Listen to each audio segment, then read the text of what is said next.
నమస్తే విజ్ఞాన్ గారు. నమస్తే. సార్ మొన్న ఫోన్ ట్యాపింగ్ కేసు అనేది పెద్ద ఇష్యూ జరిగింది. ఇదే ఫోన్ ట్యాపింగ్ కేసులో మొన్న ఇంకొక వ్యక్తి అరెస్ట్ అయ్యారని కొన్ని వార్తలు వినిపిస్తున్నాయి. ఎవరు ఆ వ్యక్తి? ఎందుకు అరెస్ట్ అయ్యారంటారు? ఆయన పాత్ర ఏముంది ఫోన్ ట్యాపింగ్ లో?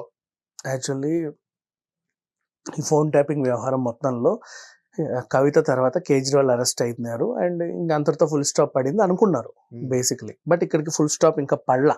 రీజన్ ఇంకా ఉన్నాయి దీంట్లో అరెస్టులు. ఎందుకంటే ఇక్కడ మనీ ట్రయల్ జరుగుతుంది. మనీ ట్రయల్ అంటే డబ్బు ఎక్కడి నుంచి స్టార్ట్ అయింది, ఎన్ని చేతులు మారింది, లాస్ట్ ఎక్కడికి వెళ్ళింది, దాంతో వాళ్ళు ఏమైనా ప్రాపర్టీలు కొంటే ఆ ప్రాపర్టీలు రికవర్ చేయడము, ఏమైనా వస్తువులు కొంటే వస్తువులు రికవర్ చేయడము, లేకపోతే డబ్బు అక్కడే ఉంటే తీసుకొచ్చి దీన్ని జప్తు చేయడము ఏదో జరుగుద్ది.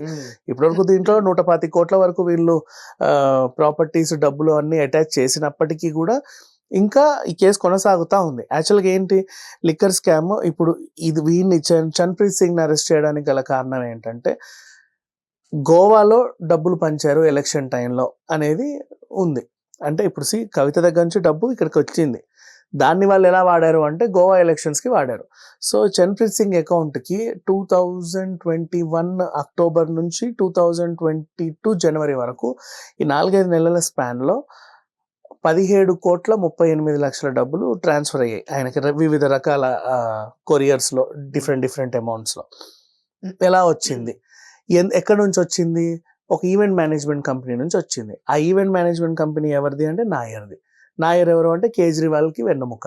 అసలు ఈయనంటే ఆయనంటే ఈయన. ఇట్లా తిరిగింది. అండ్ దాన్ని వాళ్ళు అక్కడ ఎలా పంచారు గోవాలో, అక్కడ చారియట్ మోషన్ పిక్చర్స్ సంథింగ్ ఏదో సినిమా ప్రొడక్షన్ కంపెనీ, ఒక సినిమా ప్రొడక్షన్ కంపెనీని తీసుకొని ఆ కంపెనీ ద్వారా వాళ్ళకి డబ్బులు ట్రాన్స్ఫర్ చేశారు రకరకాల జనాలకి. అంటే అక్కడ పార్టీ కోసం పనిచేసే కార్యకర్తలు కావచ్చు, లేకపోతే సర్వేలు చేసే వాళ్ళు కావచ్చు, ఉంటారు కదా కొంతమంది లో లెవెల్ నాయకులు, నేతలు, వీళ్ళంతా వాళ్ళందరికీ రకరకాల రూపంలో డబ్బులు వెళ్ళాయి.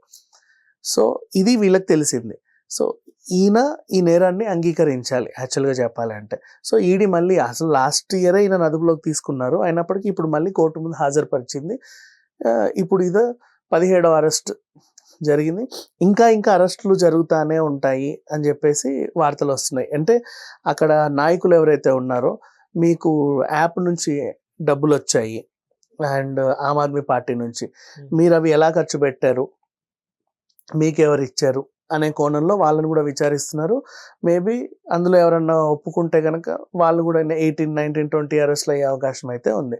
ఇక అసలు విషయానికి వస్తే ఇప్పుడు కొత్త అరెస్ట్ జరిగింది కాబట్టి, ఇంకా అరెస్టుల పర్వం కొనసాగుతూ ఉంది కాబట్టి కవితకి మాత్రం బెయిల్ ఇచ్చే అవకాశం లేదు, కేజ్రీవాల్ కూడా బెయిల్ రాదు అంటిల్ అండ్ అన్లెస్ వీళ్ళు అప్రూవల్గా మారితే. ఇంకా ఎంతమంది ఉన్నారు సరే ఇదే ఫోన్ ట్యాపింగ్ కేసులో? ఇంకా పెద్ద తలకలు ఏమైనా ఉన్నాయా? ఇప్పుడు వాళ్ళందరిని ఎవరినైతే తీసుకున్నారో ఆ గోవాలో ఆ కార్యకర్తలందరినీ కేజ్రీవాల్ ముందే కూర్చోబెట్టి వాళ్ళని విచారిస్తున్నారంట. దాన్ని కన్ఫ్రంటేషన్ అంటారు. అంటే ఈయన ముందే ఇతన్ని కూర్చోబెట్టి వాళ్ళు మీకు సంబంధం ఉందా అని, ఎక్కడైనా ఎవడైనా బెంకుతాడో జంకుతాడో చూద్దామని. సో ఈ టైప్ ఆఫ్ దాంట్లో ఎవడైనా దొరికితే మళ్ళీ వాళ్ళు అరెస్ట్ అయ్యే అవకాశం ఉంది. అట్లా కొనసాగుతూ ఉంటారు. Thank you sir. Thank you.